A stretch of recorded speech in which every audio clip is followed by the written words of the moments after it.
Class 12th in organic chemistry the P block element में हम लोग फिजिकल प्रॉपर्टीज और एटॉमिक प्रॉपर्टीज पढ़ लिए थे और आज अगला प्रॉपर्टीज आपके सामने केमिकल प्रॉपर्टीज है। तो केमिकल प्रॉपर्टीज ऑफ ग्रुप 15, इस केमिकल प्रॉपर्टीज में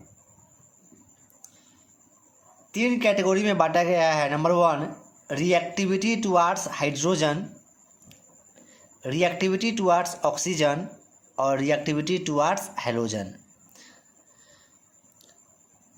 अगर मान लीजिए हाइड्रोजन से जो कंपाउंड बनेगा ना ग्रुप 15 का, तो बोलेंगे हाइड्राइड्स, और हैलोजन से जो बनेगा कंपाउंड उसको बोलते हैं हाइलाइड्स। ठीक, तो सबसे फर्स्ट वाला स्टार्ट करते हैं। रिएक्टिविटी टुवार्ड्स हाइड्रोजन,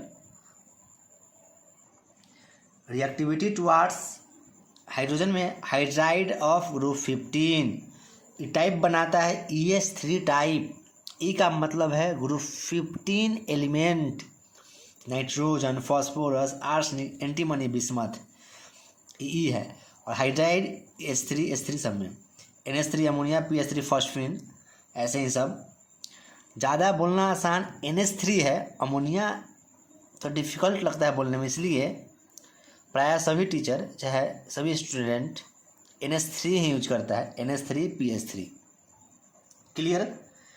अब आइए, NH3 में N जो है ना सेंट्रल एटम है, PH3 में P सेंट्रल एटम है, ASH3 में AS सेंट्रल एटम, इसमें Bi सेंट्रल एटम है।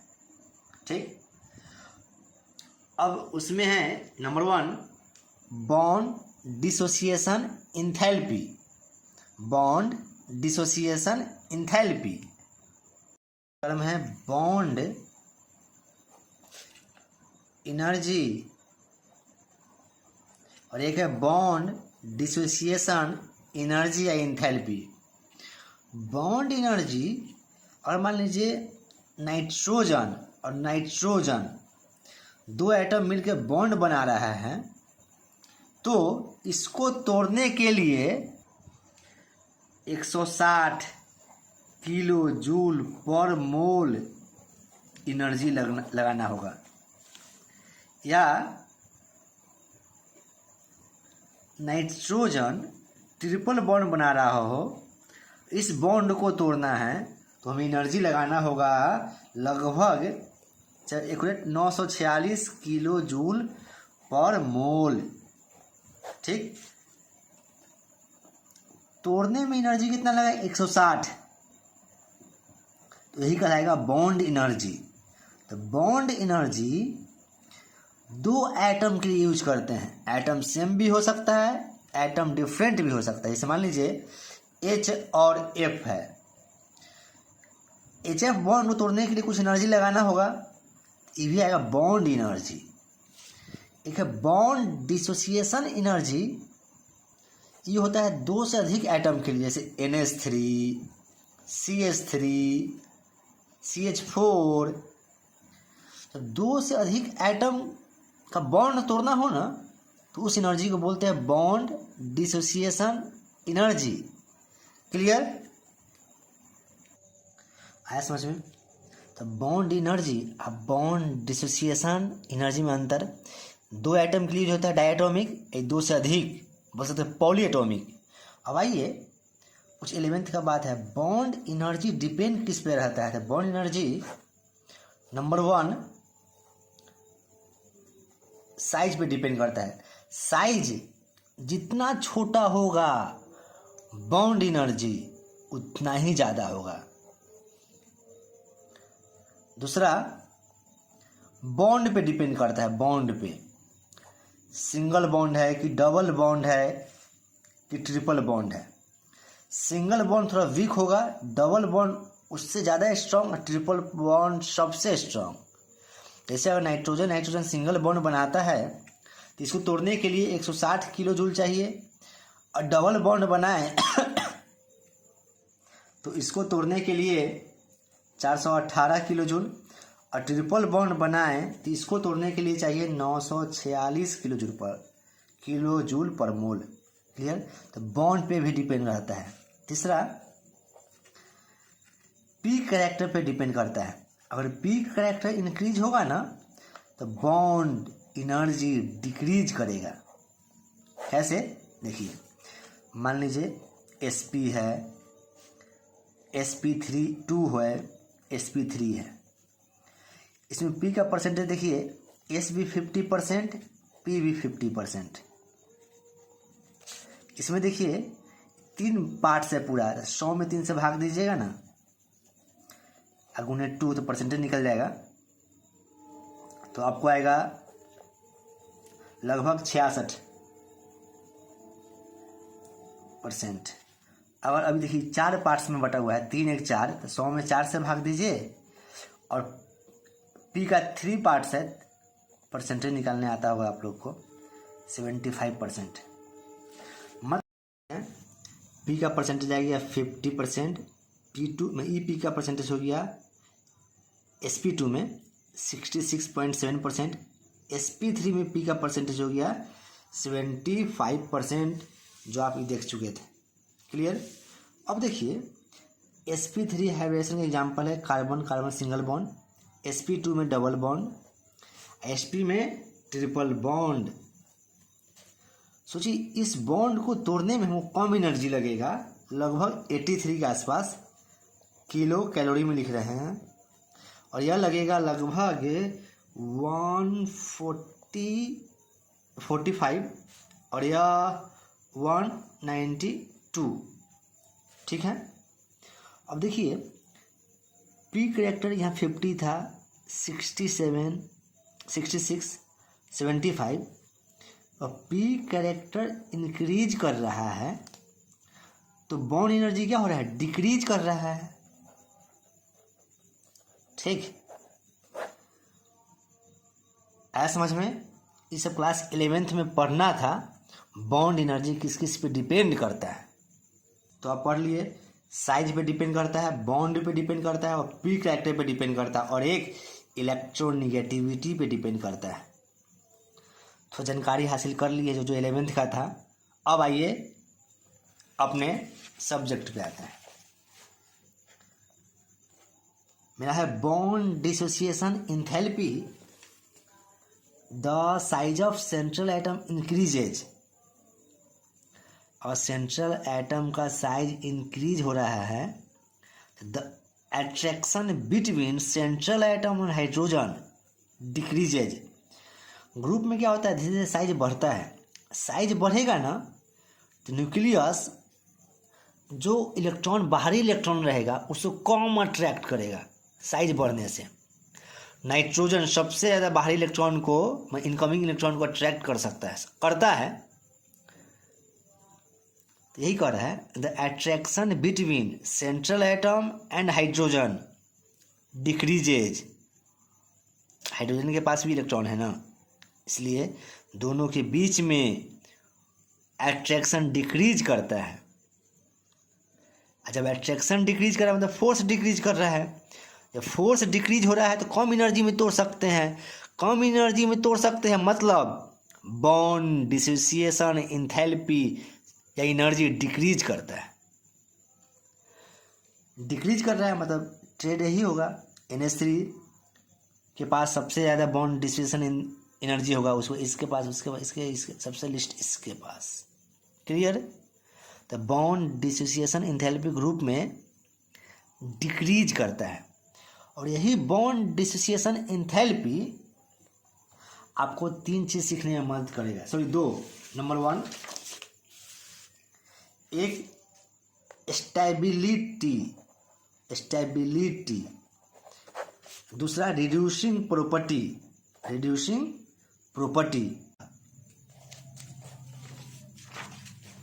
ठीक। अगला प्रॉपर्टीज है थर्मल स्टेबिलिटी। सेम यही बात। The size of central atom increases, size increase करता है, the attraction between central atom and hydrogen decrease, hence bond dissociation enthalpy decrease, यहाँ तक तो कोई दिक्कत नहीं है। अब देखिए बॉन्ड डिसोसिएशन एंथैल्पी डिक्रीज कर रहा है, मतलब so that it can be broken down easily, उसे आप आसानी से तोड़ सकते हैं आसानी से, तो उसमें स्टेबिलिटी नहीं है। Therefore thermal stability decreases, size बढ़ रहा है जैसे जैसे जैसे जैसे सेंट्रल एटम का हाइड्रोजन के बीच पकड़ कम हो रहा है, इसमें नाइट्रोजन हाइड्रोजन को अपनी ओर अट्रैक्ट करके रखेगा, फास्फोरस थोड़ा कम, ऐसे करते धीरे धीरे कम हो जाएगा। अब बिस्मथ का साइज बहुत बड़ा है, ये हाइड्रोजन को पकड़ के तो रखेगा लेकिन बॉन्ड बहुत वीक बनेगा, इसलिए लीस्ट स्टेबल है। एक समझिए, which of the following is least stable, तो लीस्ट स्टेबल कौन होगा, टिक मार लीजिए। Which of the following is most stable कौन होगा, टिक मार लीजिएगा। क्लियर। अब हम पढ़ने वाले हैं रिड्यूसिंग प्रॉपर्टी। रिड्यूसिंग प्रॉपर्टी का मतलब है प्रोडक्शन ऑफ हाइड्रोजन, मतलब हाइड्रोजन आसानी से दे दे, प्रोडक्शन ऑफ हाइड्रोजन, तो कैसे, आसानी से। अब आसानी से कौन देगा, आपको मालूम है, as size of atom increases the attraction between central atom और हाइड्रोजन डिक्रीज करता है, इसलिए बॉन्ड डिसोसिएशन एनर्जी डिक्रीज करता है। Therefore the bond can be broken down easily, मतलब बॉन्ड को आप आसानी से तोड़ सकते हैं। एंड जब आसानी से बॉन्ड को हम तोड़ सकते हैं तो क्या होगा, एंड कैन डोनेट इलेक्ट्रॉन या हाइड्रोजन लिखिएगा, इलेक्ट्रॉन इसलिए लिखे हैं, आप समझाते हैं, टेंशन मत लीजिए। हाइड्रोजन, इलेक्ट्रॉन या hydrogen easily and make the other substance to reduce. ठीक, अब ये क्लियर हो जाएगा, टेंशन मत लीजिए। लीस्ट स्टेबल है इसलिए हाइड्रोजन को जल्दी छोड़ देगा, हाइड्रोजन जल्दी छोड़ देगा मतलब दूसरे के रिडक्शन में हेल्प करेगा, स्ट्रॉन्ग रिड्यूसिंग एजेंट है। ये हो जाएगा weak reducing agent. Clear. Most stable है, हाइड्रोजन को नहीं छोड़ना चाहेगा।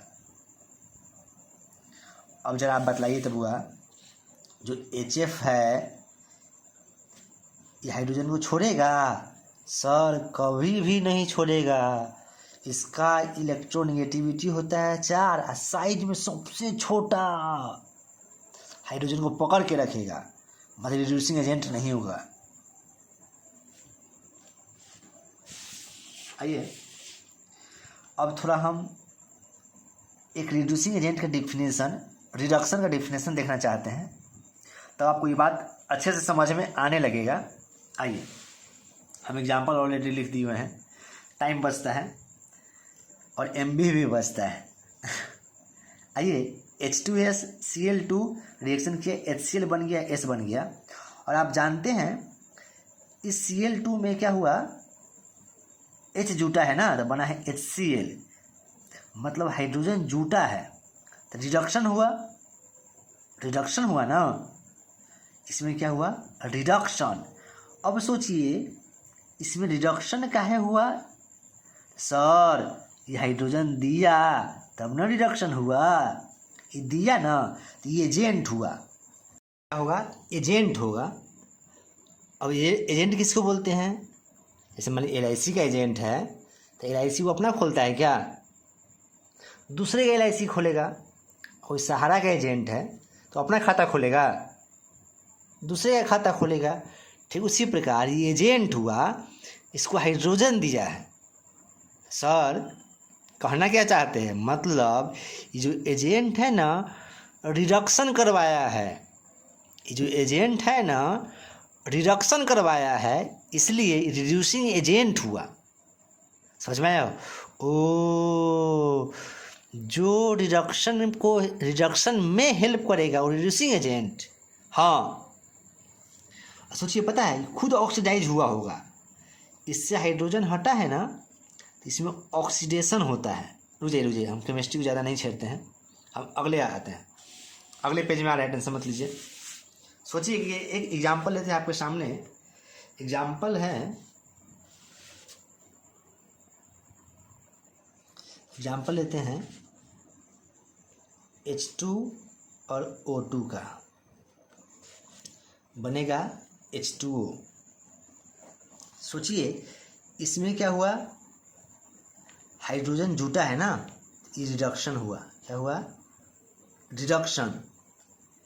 हाइड्रोजन जुटा किसके कारण, तो इस H के कारण, इस H के कारण, मतलब ये एजेंट हुआ एक तरह से। क्या हुआ, एजेंट। एजेंट क्या किया, इसका रिडक्शन करवाया, रिड्यूसिंग एजेंट हुआ।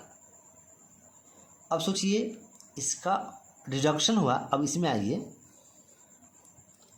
इसमें क्या होता है, ऑक्सीडेशन होता है ना, ऑक्सीजन जुट रहा है तो इसका ऑक्सीडेशन हुआ, लिख दीजिए ऑक्सीडेशन। क्लियर। अब ऑक्सीडेशन इसका काहे हुआ, ये ऑक्सीजन दिया होगा, मतलब ये भी एक एजेंट हुआ। चूँकि ये एजेंट है, इसको ऑक्सीजन दिया है और इसका ऑक्सीडेशन कराया है, तो ये होगा ऑक्सीडाइजिंग एजेंट।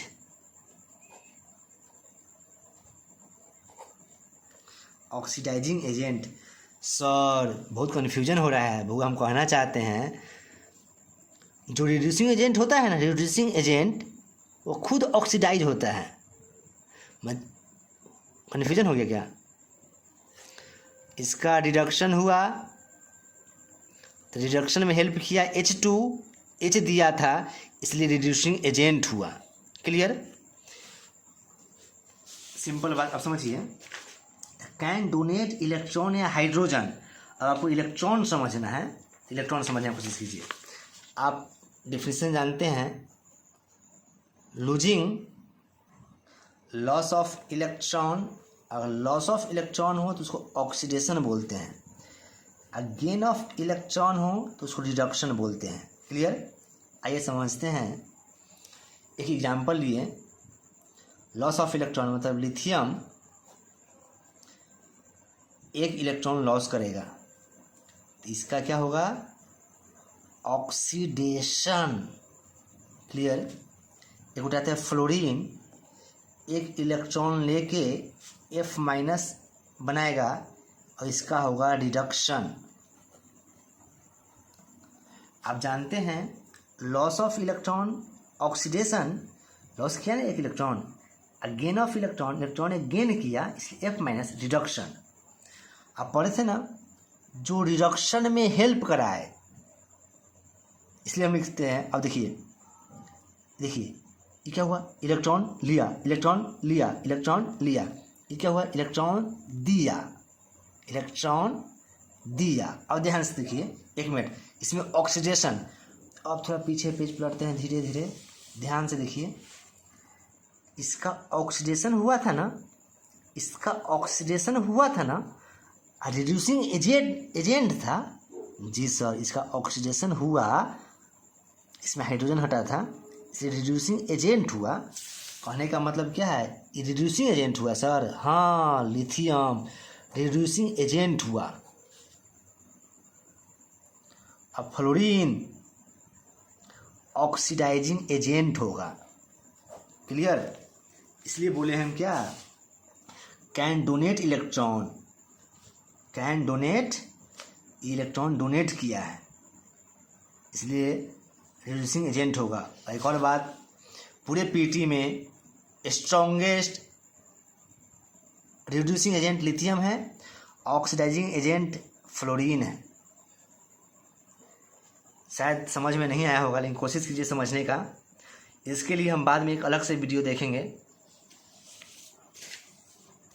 आइए, अब जो इलेक्ट्रॉन डोनर होगा ना वो रिड्यूसिंग एजेंट होगा। इलेक्ट्रॉन जो डोनर होगा रिड्यूसिंग एजेंट होगा, मतलब कौन आसानी से इलेक्ट्रॉन लॉस करेगा। देखिए, बिस्मथ का साइज बहुत बड़ा है और आसानी से इलेक्ट्रॉन दे सकता है, इसलिए हम यहाँ लिखे थे डोनेट इलेक्ट्रॉन, या आप कीजिएगा hydrogen easily and make the other substance to reduce. देखिए क्या लिखा है, और हेल्प करता है दूसरे सब्सटेंस को रिड्यूस कराने में। तो रिड्यूसिंग कैरेक्टर क्या होता है? साइज बढ़ने के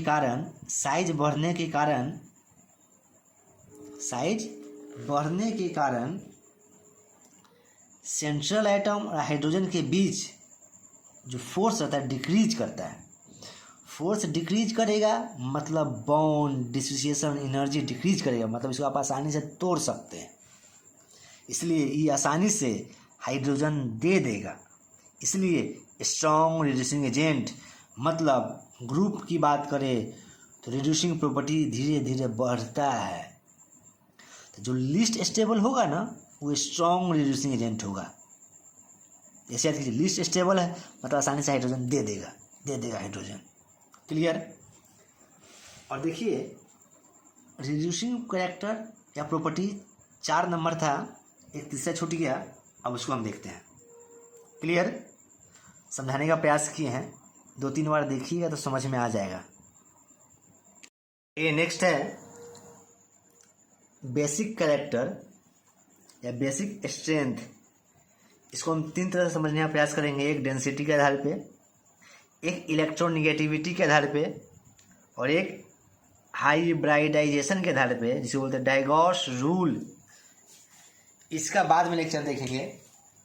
ठीक, ये दोनों के हिसाब से समझने की कोशिश करते हैं।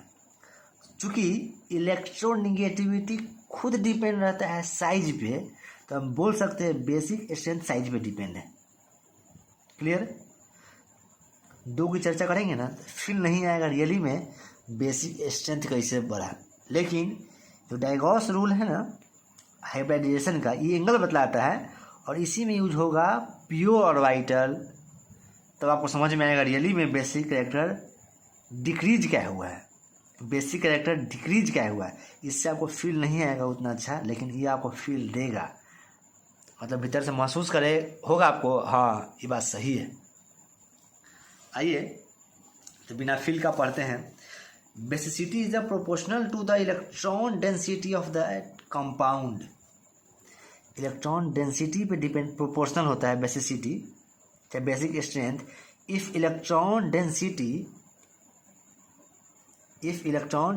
Is high it will donate the pair of electron easily.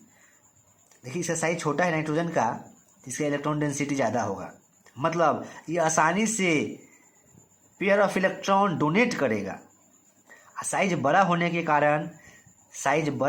कारण ये डोनेट नहीं करेगा पेयर ऑफ इलेक्ट्रॉन, चाहे इलेक्ट्रॉन पेयर, इसलिए धीरे धीरे डिक्रीज करता है। तो most basic, least basic. Next है बॉन्ड एंगल। अब बॉन्ड एंगल पे विचार कीजिए। NH3 है, PH3 है, ASH3 है, SbH3, BiH3। सोचिए इसका बॉन्ड एंगल 107 है, इसका 93, 91, 91, 90। यहाँ से यहाँ बहुत डिक्रीज किया और ये सब लगभग 90 के आसपास है ना, ये सब लगभग 90 के आसपास है। तब एग्जाम में पूछता है ये भी, why bond angle of NH3 is larger than PH3। अब देखिए डायगॉस रूल क्या कहता है, इसका हाइब्रिडाइजेशन नहीं हुआ होगा,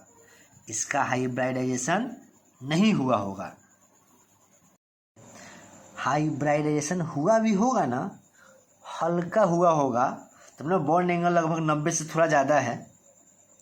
और आपको सिर्फ यह याद रखना है बॉन्ड एंगल डिक्रीज करता है। ठीक, क्लियर? इतना सेम रहा वो बात की बात है। क्लियर? बॉन्ड एंगल डिक्रीज करता है। आइए अगला है बॉइलिंग एंड मेल्टिंग पॉइंट।